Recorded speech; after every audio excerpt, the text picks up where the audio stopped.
Brock. Tell the world there's gonna be carnage. You bet your ass.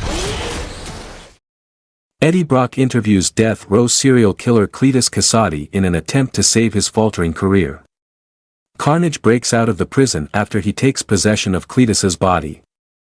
A review of Venom, Let There Be Carnage, a 2021 superhero movie starring the Marvel Comics character Venom, will be shown today. Directed by Andy Serkis from a screenplay by Kelly Marcel, it is the second movie in Sony's Spider-Man universe and the follow-up to Venom, 2018, after Cletus Kasady, Harrelson, becomes the host of Venom's offshoot Carnage. Eddie and the alien symbiote Venom are forced to confront the serial killer. The plot begins within 1996. A young Cletus Kasady looks on helplessly as Francis Barrison, his sweetheart, is transported to the Ravencroft Institute from St. Estes Home for Unwanted Children. Francis attacks young police officer Patrick Mulligan while they are traveling by using her ability to scream loudly.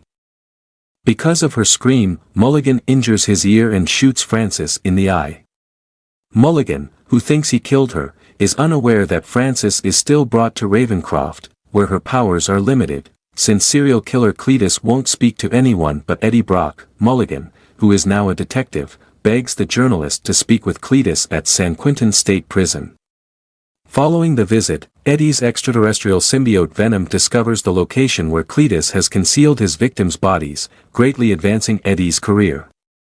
To Venom's chagrin, Eddie receives a call from his ex-fiancée Anne Weying, who informs him that she is now engaged to Dr. Dan Lewis. Venom attacks Cletus after Cletus insults Eddie during their conversation.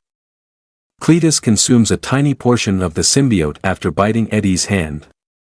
The symbiote chooses to leave Eddie's body and go off on its own after Venom and Eddie argue at home over wanting more freedom to devour criminals. A red symbiote appears and stops the injection as Cletus's execution starts. It goes on a bloody rampage through the prison, killing guards and releasing prisoners under the name Carnage. In return for Cletus's assistance in getting rid of Eddie and Venom, Carnage consents to assist Cletus in releasing Francis from Ravencroft. Mulligan pays Eddie a visit at his house and informs him of the circumstances. After Cletus frees Francis at Ravencroft, they go to the St. Estes Children's Home and set it on fire. Mulligan suspects Eddie and takes him into custody. Eddie informs his lawyer, Anne, that Venom has broken up with him, and discovers Venom's attachment to Mrs. Chen and persuades him to forgive Eddie as he hops from body to body in San Francisco. After first connecting with Anne to enter the police station, Venom reunites with Eddie, and they manage to evade arrest. After Francis captures Anne and Cletus kidnaps Mulligan, they are taken to Grace Cathedral, where Cletus and Francis want to tie the knot. As Eddie and Venom show up to battle Carnage, Francis appears to kill Mulligan by chaining him. Carnage overwhelms Venom, but she forces Francis to use her abilities to keep Carnage and Cletus apart.